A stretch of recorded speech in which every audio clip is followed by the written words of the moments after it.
Hola, bienvenidos. Hoy vamos a ver el simbolismo del punto. El punto es el origen de todas las direcciones.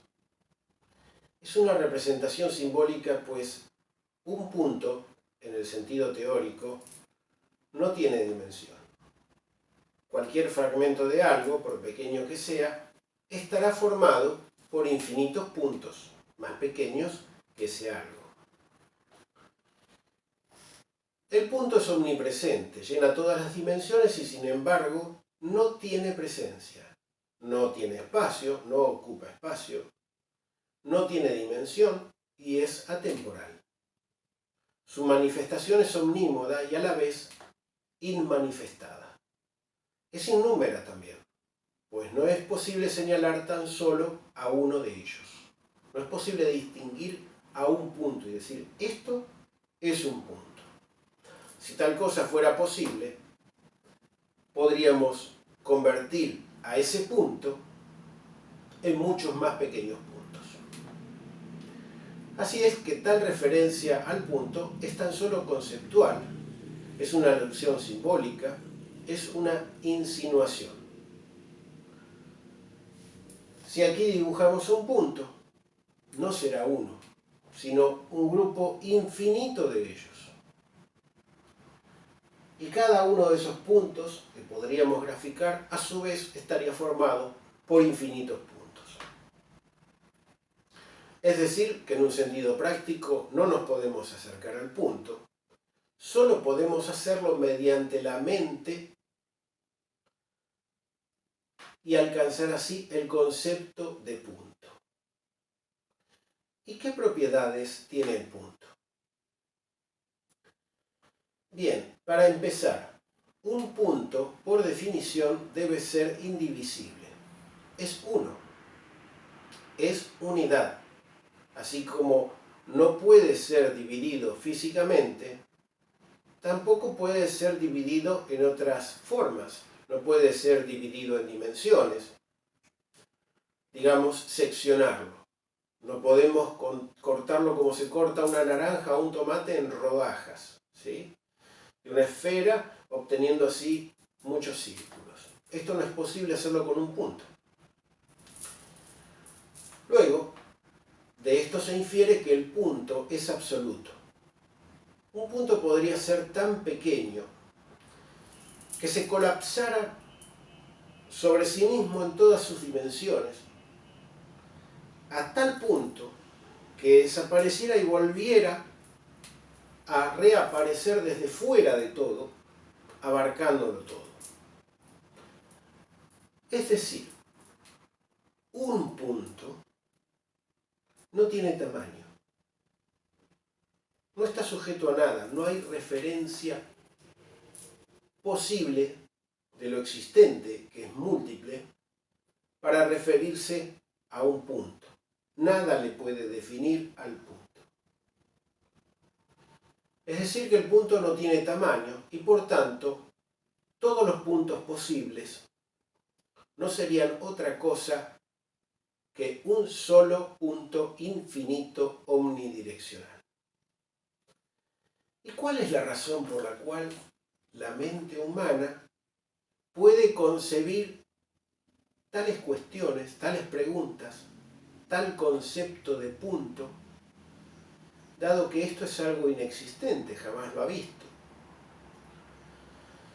Bien, esa es una pregunta que debes formularte a ti mismo, pues cada uno está vinculado al punto.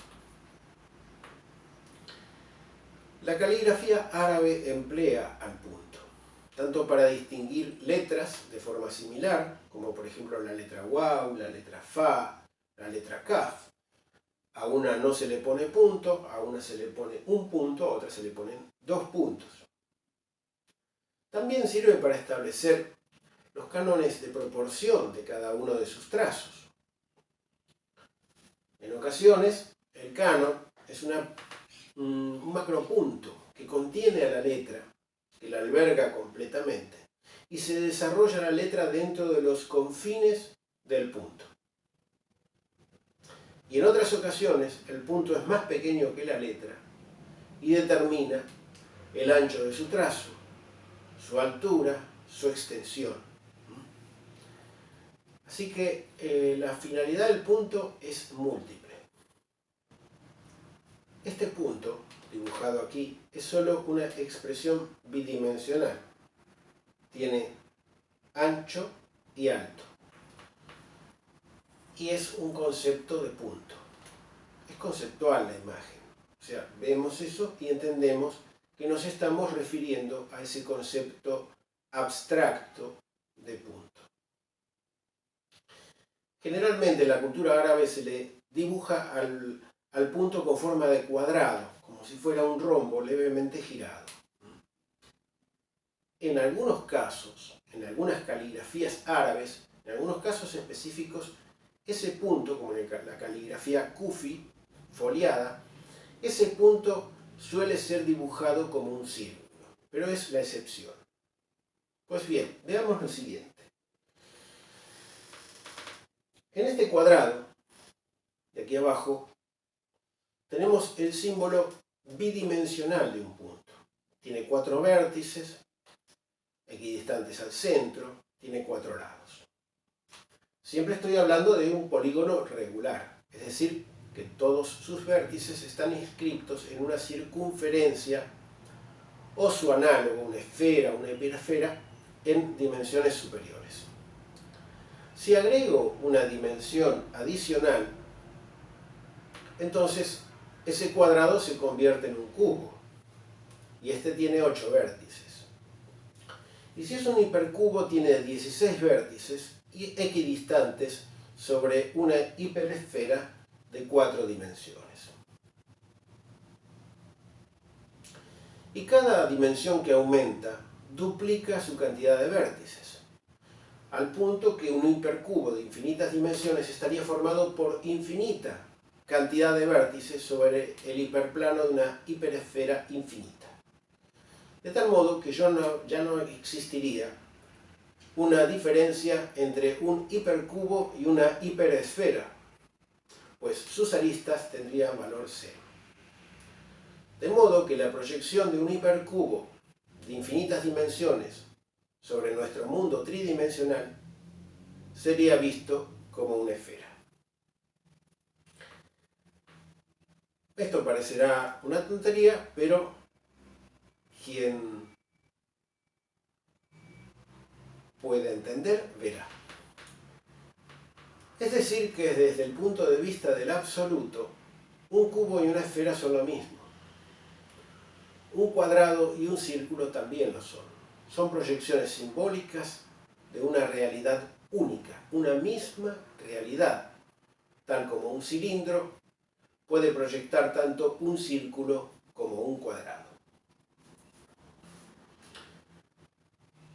A tener presente, entonces, que en infinitas dimensiones el cuadrado y el círculo se unifican, se hacen uno.